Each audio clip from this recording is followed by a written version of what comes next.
Hey, you guys, it's me, Miss Bobby, and I'm coming at you with a lot. I don't feel like making this video too long, but of course, when people say they're not going to make a video too long, that's when it's hella long. I apologize for the lighting in here. The living room light is on, but I guess it just looks dim to me. But anyway, um, so there's been a lot that's been going on, and I want to try to take you back and bring you where I'm at right now and what's going on. And it's a lot. So, and I should have posted back when some stuff was going on, but and when I was in the moment. But I really wanted to let things unfold and see what was going to happen. And unfortunately, things are not unfolding well. So with that being said, everybody knows that me and Whitney separated. We ended our relationship in December. We gave each other time to financially get situated to not be living together. And then she moved out February 1st. With that being said, we tried to maintain a friendship. She would check in, I would check in, stuff like that. She would still help with the vet visits for Selena. And that was, like I say, December we were not together. So lo and behold, a lot was being said and done, even when we were still living together, but not in a relationship. And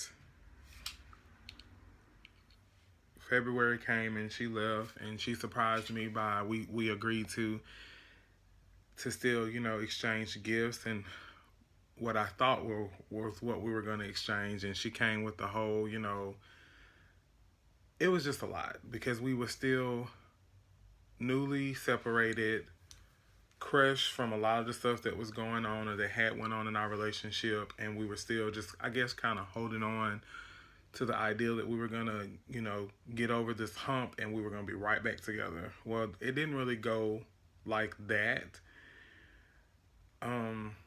February was very hard. March was very hard.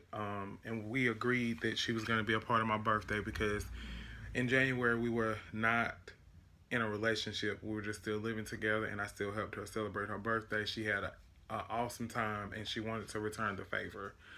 So the weeks leading up to my birthday was stressful for me because I felt like I wasn't talking to her a lot. I wasn't getting any of her attention. And all of this is the norm because, again, we're not in a relationship. We're just friends that are keeping in touch. Information was, I'm not going to say given to me, but a lot of stuff was put in my face. And basically it just showed that, she was moving on because she thought that I was moving on. And so we had this conception of neither one of us cared about the other person. We didn't love each other like that anymore. And we just kind of built this hard exterior. And it made for a horrible friendship. It really did. So moving forward, she went like a week or two and just was not talking to me at all. And then all of a sudden, I started getting phone calls again, and I started getting texts again. And I told her exactly what I thought it was, but I still, at the same time, I enjoyed it. And what I thought it was is that whoever your, at the time, boo thing was, either she was no longer interested, or you was no longer interested, or something just happened. And so you just came back to what you knew as far as the conversation and the reaching out and the talking to and the just everyday conversation. That's what we did. We used to talk every day, all day. And somewhere along the way, we kind of lost that.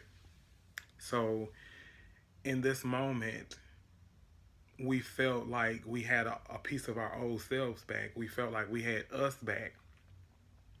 And with that being said, we talked ourselves, and I have to say it like it is, we talked ourselves into trying it again. We agreed to start dating again.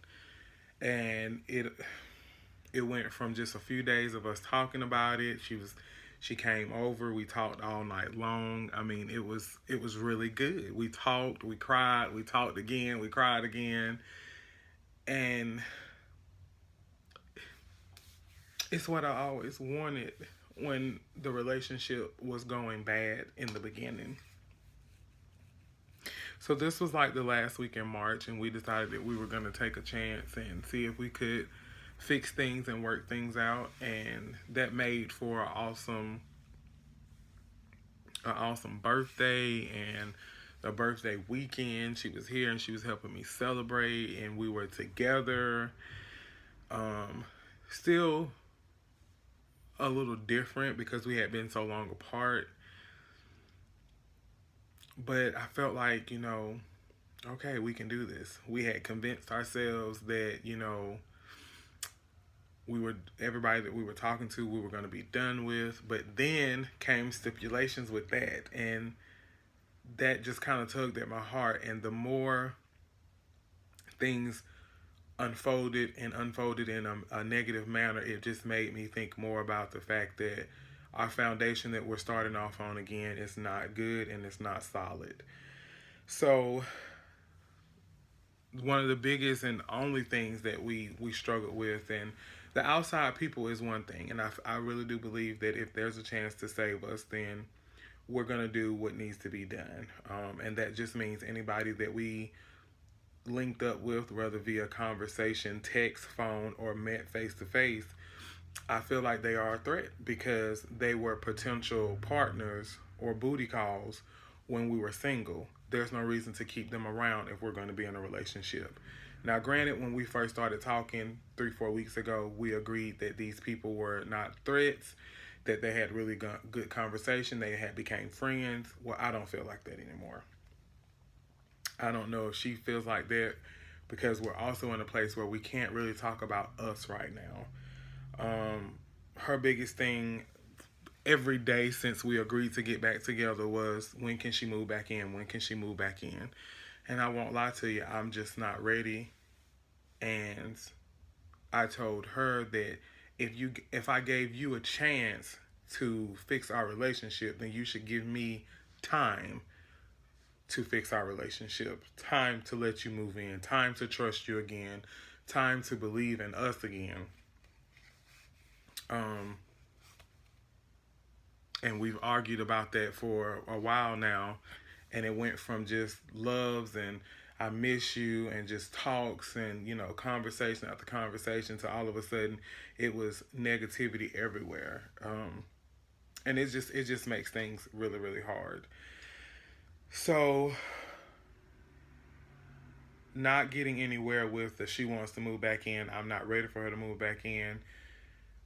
I struggled hard and still am struggling hard with my depression. But nobody believes me. Nobody understands that because nobody watches my YouTube videos. Nobody sees this. I've had many a nights where I cried out loud to where I know I woke up my neighbors, to where I screamed and yelled and cried so long throughout the night that my throat was sore the next day. My chest was hurting from all the crying that I did. My face was swole from all the crying that I did. I could barely see out my eyes because they were so swole. And I was very adamant about not moving backwards. But after talking to her for those days on end, and I felt like I had her back, the one that I fell in love with, the one that I knew was in love with me, I was like, we should definitely not pass this up. I mean, if we can feel like this after, 3 months of not being together, let's try it again. And then it changed just as quick as it was there, it was gone again.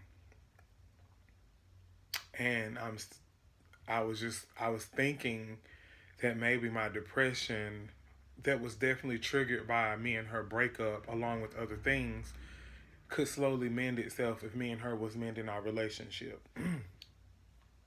That's not the case. I am still in a really, really bad place, and I called for help today. I'm getting help. But me wanting to voice the fact that I'm struggling with my depression and I need help came at a bad time. I guess it was really bad timing. And the reason why I say that is because as of today, which is Monday, April the 20th, Whitney has been hospitalized for 3 days. She went in to the emergency room Saturday, early Saturday morning, because of really bad stomach pain. She had been throwing up for days. I witnessed that myself. She came by one day and she couldn't even really sit down and enjoy a conversation with me because she was so sick. And apparently she has kidney stones and her kidneys are not fully functioning properly.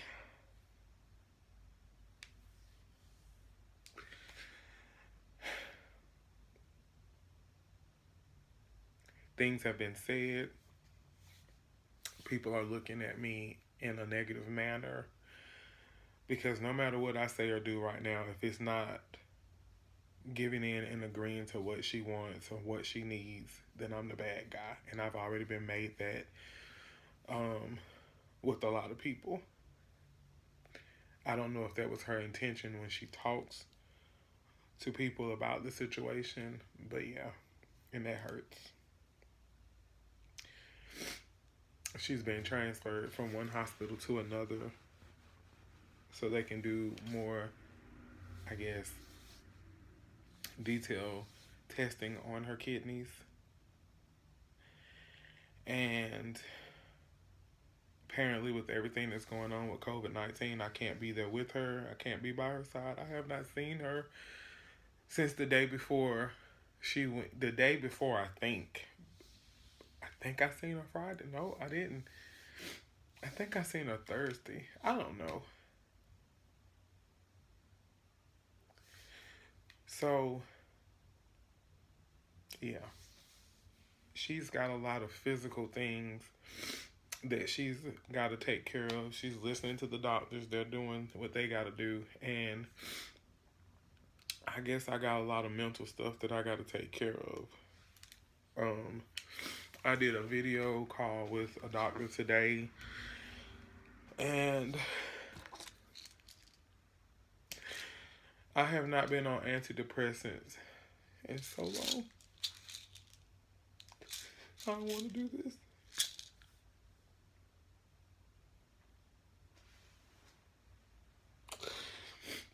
What really bothers me is the side effects to me are worse than my depression or the bad thoughts that I'm having.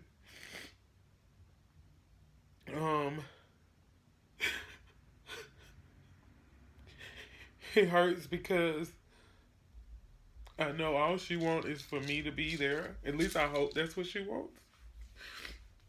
And she's in a lot of pain and a lot of discomfort. And so in 3 days, the first 2 days was just dry texting, mean texting, disagreeing and arguing. And basically, I felt like we broke up 10 times in a text.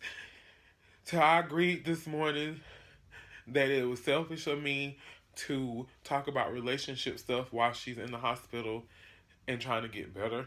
That was bad of me. And I told her that I wouldn't talk about it anymore. Even though I feel like we haven't made any progress in the few weeks that we've been back together. In fact, I feel worse. And that's the thing. Because we're not on the same page. We're not on the same wavelength. Every time I talk to her, it triggers pain and aggression and emotion. And she doesn't understand.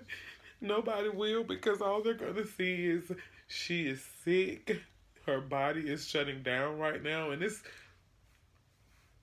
I'm not trying to take lightly to what she's got going on, but I don't want to hype it up either. Her kidney's not functioning full capacity is a serious thing. And I want my baby to get better. I want her to get better so we can work on us. And that's what I said. I thought I was saying something that would be relatable to both of us. I said, you're fixing your body and I'm fixing my mind so we can work on us. And she was just like, okay. She was just like, okay. Because I told her I was depressed and I needed to talk to somebody and I needed help. She just said, okay. Okay, Bobby.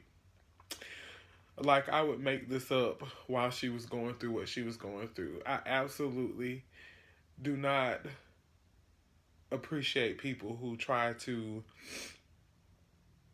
be in competition with sickness. For one, because I've had to struggle with some type of sickness off and on all my life. God, everything right now just hurts. Everything. My mental state, it hurts so bad because I can't stop thinking. I cannot stop thinking about everything. I can't stop thinking about the fact that she's still friends with the people that she was with when we wasn't together. I have seen conversations between her and other people, and it doesn't match up with what she's told me. It doesn't line up. I've stepped outside my character. I've said and done things that I normally would not say and do, and this is not how I want to spend my life. I'm just 37 years old, and I don't have my family. I just want my family. I don't understand why so many people out here who do not desire to have a family, who don't want kids, who don't want a husband or a wife. And I be, God damn, they 3-4 kids in deep. They 3-4 kids in deep, and they got people that's just throwing themselves at their feet. They could have anybody that they wanted, and I don't understand. I'm not perfect. I'm not perfect. I've done things. I've said things, and I'm not proud of. But she knows this. I would go to bat and keep going to bat for her. And the one time that I don't have the strength or the energy to do it, all hell breaks loose. I don't want to be the person to keep everything together. I don't want to do that. I need help. So, of course, her being in the hospital and all this free time and this negativity that we got going on via the text, we barely talk. That's another thing. We went 2 days with barely talking, but when we did, it was just negativity to the day. Again, barely talking, but I tried to keep it as positive as possible because I didn't want to argue or fuss with her. And I just made it very clear to her that I love her, that I miss her. If she's allowed visitation, I want to be by her side. I want to do that. But I don't feel like I have that support from her. And I don't know if it's just because of the situation that she's in right now, that she can't be understanding to the fact that I'm depressed. Or does she really just not care because she wants me to just see that she is the one who needs something right now? I hope that I'm not coming off harsh or mean. My God, I love Whitney. I love her.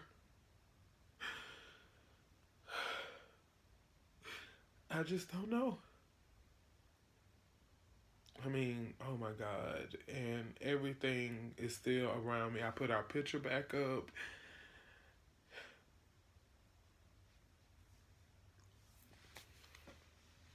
So anyway, I'm not going to try to pronounce this. It's a very long word, and I know that it has a generic brand that's Lexapan or something like that. But the spelling of this is ESCITALOPRANOL.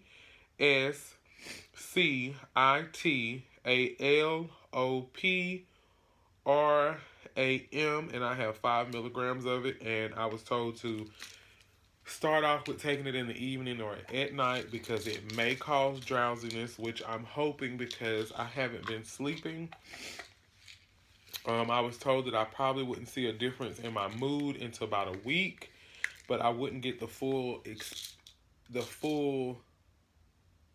what's the word I'm looking for, you guys? I wouldn't see a change in my mood until about a week, but I wouldn't get the full effect until a month in with taking these.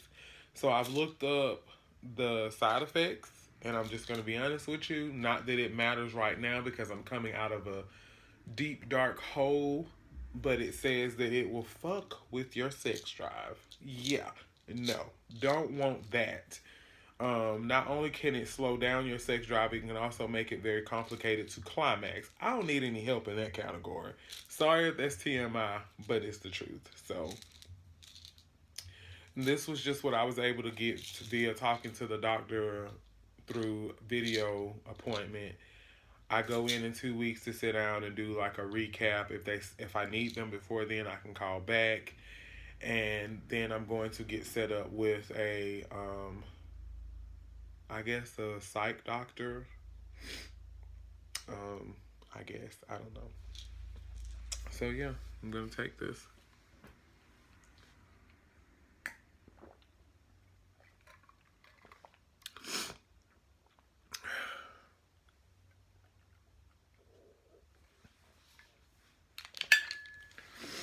So yeah. So that's what's going on.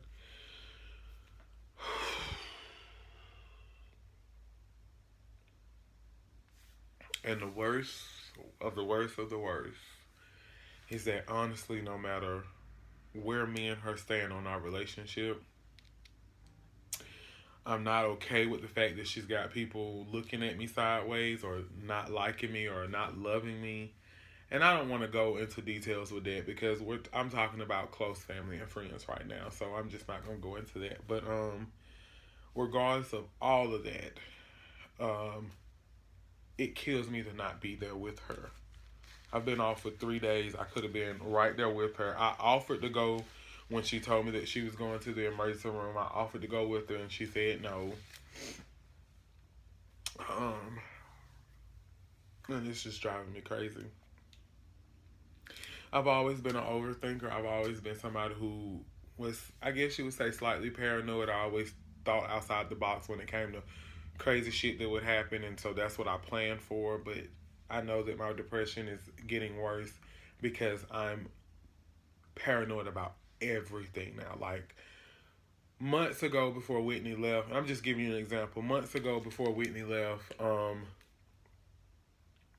we found out that my landlords sold this house, and so I still go through them to pay my rent, but technically I have somebody else owns this property. And because I don't know who that is, and it's not the guys that I've dealt with for, God, 8 of the 10 years that I've been in this area, they've been my landlords for 8 years. I'm paranoid. And so I was before. I'm even more paranoid now. Paranoid now is like Whitney's gonna leave and then I'm gonna get put out. And then that's gonna be like, your karma for not letting her come back or not letting her stay for at least as a roommate. I just felt like that. As soon as we separated, I've never stopped having car trouble. Let's just put it out there. I have 2 vehicles. I have the '07 Pontiac. I have the '98 Dodge Durango. And in the year that I don't even think it's been a year, I've put more money into this Durango than I ever thought that I would. Considering that I bought it out of somebody's yard for $300, I probably put well over 4,000 into it. Way more than what it's worth. And the same thing with my Pontiac. But anyway, one thing after another keeps happening. Me and her were leaving one day and we pulled out and I was like, what is that sound? And it was a flat tire. So we had to pull back in, take her vehicle to where we were going. Um, my sugar levels are spiking through the roof. I'm trying everything. So I had went to completely the zero sugar sodas. Or I think it just said zero. And so what I'm doing this week is I'm not doing any soda. I'm just gonna do all water. My biggest thing is I got up thinking that I was gonna check my sugar, and it was hella high this morning. And then I thought about it. I was up to 4 o'clock this morning, crying and boo-hooing, and the first thing I grabbed was candy. I have hard candy in the house, and I probably ate like 4 or 5 non-laters, probably 4 or 5 Jolly Ranchers, and so that was at like 4 this morning. I got up at 8 or 9 and did my blood test, and I would have thought that it would have regulated out by then, but I'm hoping that that's what it was. I'm hoping that it was just the candy, so I'll try it again in the morning. I got me a new blood pressure cuff today when I was at Walmart picking up my antidepressants, and it actually seems to be working better than the last one that I bought. So let me tell you about the last one. And sorry if this video is all over the place. I'm all over the place. But a while ago, maybe 2 years ago, I got a blood pressure cuff from Amazon, and it gave me some crazy ass readings like day one. Like it was telling me shit like, and I want to make sure I say this right. It was telling me like 170 over 120, stuff like that. And I was like, there's no way. Like I suffer from high blood pressure, but I'm on medication. There's no way. I just want to track stuff. Like I track my sugar. I want to track my blood pressure. Well, anyway, somebody said I should get it regulated. I think that's the word they said. So I thought it was something that I had to do, take it into the doctor's office, and they were going to do something to it. Apparently, that's not what that means. Apparently, it was like, check your blood pressure at the doctor's office, then use your machine and see what the specs are that are off, and then you know where to go from there whenever you're using it at home, because that's how many specs it will normally be off. So I'm like, okay, that's just crazy. Anyway, um, so upon doing a couple of video appointments, because you know COVID-19 is really stopping people from coming in unless they absolutely have to. The first thing my doctor asked me to do was check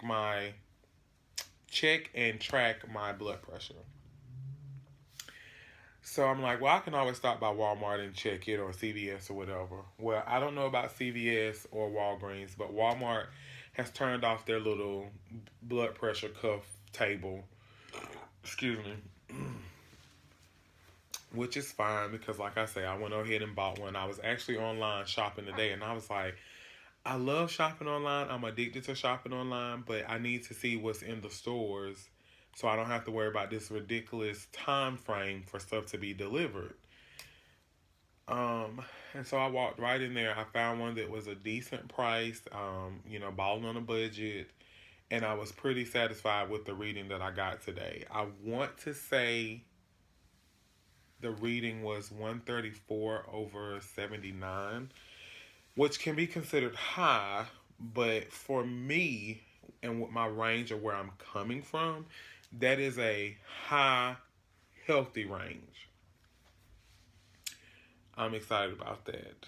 I need to get this sugar under control. Your girl has been working out. I have been trying to eat a little healthy.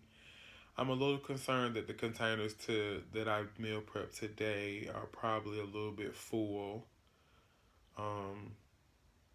It's probably like a meal and a half, which means I could turn it into lunch and then a snack before I come home from work and eat dinner. You guys, I think I'm going to let her come back. I think I'm going to let her come back. I know that I'm emotional right now. I know that I'm all over the place. But I want us to take care of each other. I want her here with me. I want her to take care of me, and I want to take care of her. And my problem is I'm scared of everything. Everything. It was a lot that was said and done in our relationship that broke me. Oh, God, it broke me. And I'm afraid that if I go back, I'm signing up to get hurt all over again. I don't know. I don't know. I know I look different from this morning's video. I got my hair taken out. I wish you guys could help me. Tell me what to do. This was 3 years of my life. We started off wrong back then, and that's why I was so adamant about making sure that we were starting off right this time. I don't want to rush things. I don't.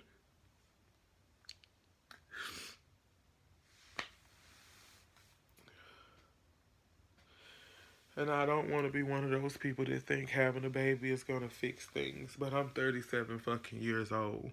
I don't have a lot of time to play around with the idea of me getting pregnant.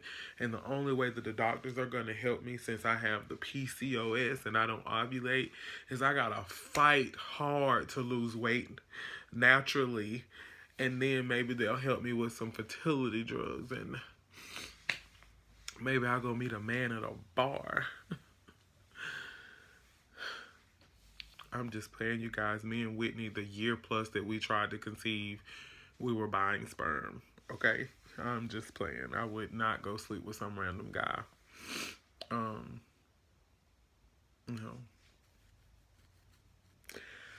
I want my family, you guys. I want my children. I want my wife. I want to have the house and the cars and jobs and health insurance and great fucking benefits, you know. That's all I've ever wanted. Am I ever gonna fucking get it though? So, like I said, people who say they're not gonna make a long video, make a long video. I'm 31 minutes into this bitch. 32 minutes into this. I'm sorry for my cussing, you guys. I really am. Oh, did I take that pill? I think I did. So, I don't know. I'm in the mood to show y'all a picture. It just so happened I have my old phone right here, so maybe I can find it and show it to you guys before this video ends itself. Of course I can't find what I'm looking for.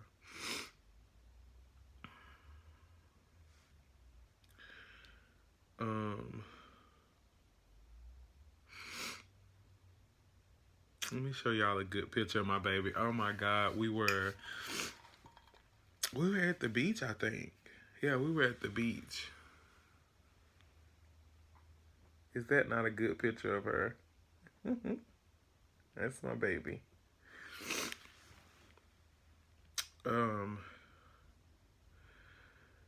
She matches my goofiness when she wants to be goofy, and she used to say that all the time, like she never could be herself around other girls.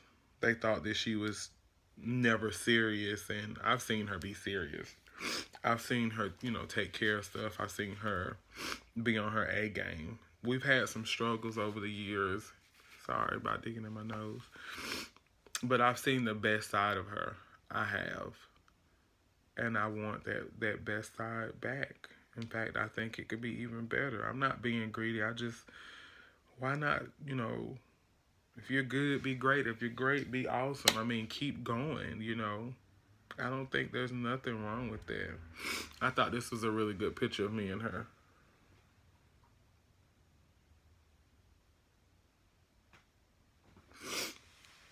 I did. So, like I say, with my paranoia, I have said and done some things that was completely outside of my character. Eventually, it's going to come back to bite me in my ass.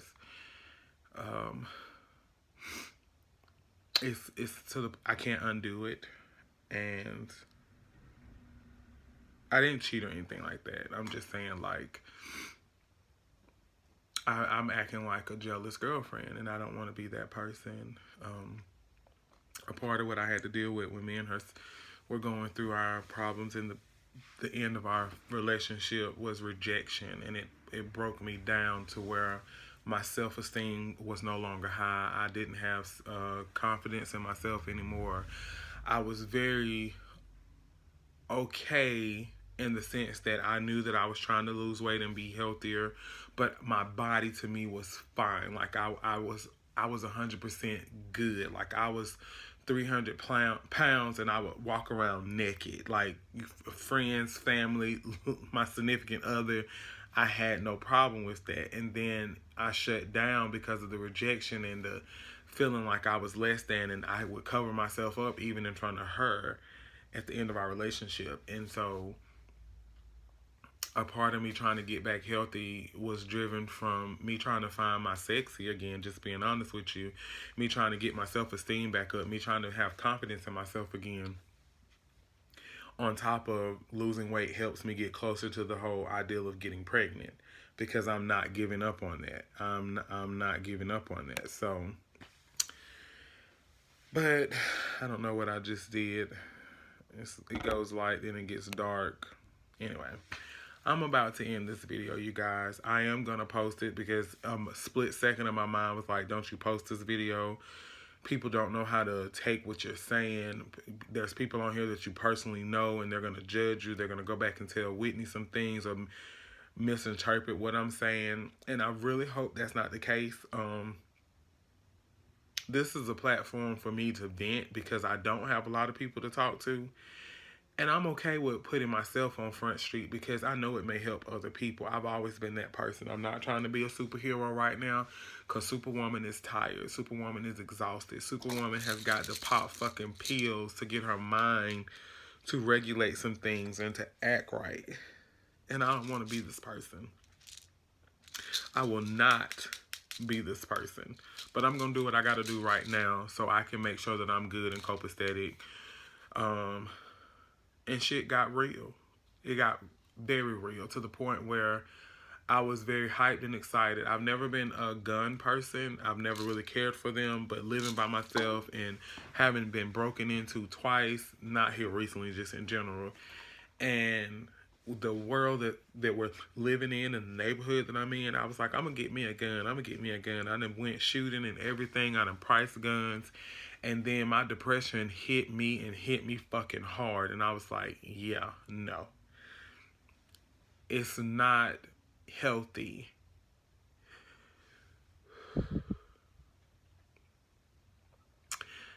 to have thoughts or images in your head of you just putting a gun to your head and pulling the trigger.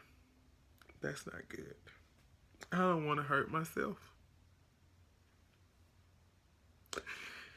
And even when I think that nobody cares and I'm all alone and I don't have any family and I don't have any friends, I still feel like somebody would be affected. And I'm not trying to hurt my family and my friends. I'm trying to be a strong person, a better person, a positive person. I'm really trying. So, like I said, I called for help today. I started last night and I called for help today. I haven't felt this bad and had suicidal thoughts since losing my late husband. Yes, I've been married to a man. And I'll say I haven't felt suicidal thoughts since losing him, which was in the beginning of 2014. He died of multiple strokes. And it happened so fast. We got married in December. I noticed that he wasn't himself in January. He finally agreed for me to take him to the doctor in February 1st, or the weekend of the 1st of February. And he never left the hospital. By March 1st, he was gone. And I used to have vivid daydreams of me just running my car into a brick wall or letting a semi hit me, like, head on. When I went through my miscarriage at the end of 2016, I didn't get suicidal thoughts. I just was in a really bad depression. and I was there for a long time, and it lingered probably longer than what it would have because I didn't give myself and I wasn't allowed the time that I needed to grieve over my miscarriage. And that's for another day. So yeah, I met Whitney right after losing that pregnancy and ending the relationship that I was in. She came right into my life and she was on point with you gonna be mine. So yeah, look at us now. We would have just hit our 17, 18, 19. Yeah, we would have just hit our 3-year anniversary. Yeah. But anyway, I thank you for whoever watched or is still watching. Thank you. I normally don't say this, but it seems to be the thing to say. How about hit that subscribe button? Hit that like button. And if you think that any part of this video would help somebody else, feel free to share it. I greatly appreciate all the love and support that I get. I do have a few that definitely comment on a lot of my videos. I want to say Sophie. I always think I say your name wrong. And it would be crazy because if I'm saying it right, I hope so. She always watches to the very end. So this is a shout out to you. If I'm saying it wrong, I apologize, but it's still a shout out to you.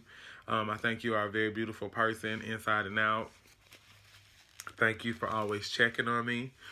And to everybody else, you know, I love all of you. I really, really do. But I have an overtime day tomorrow, so I need to get myself in the bed. Hopefully sleep will find me, but get myself in the bed. Work clothes are already out. Shoes are already out. Meals are already in containers. I just have to pack my lunch bag in the morning. And yeah, I don't know what I'm going to title this video, but it's going up tonight. Hopefully I won't have any problems with it loading, being that it's 40-something minutes long. I was supposed to do a lot today, and I don't think I did anything but cry. Depression is real. Bipolar is real. Check on your strong friends, okay?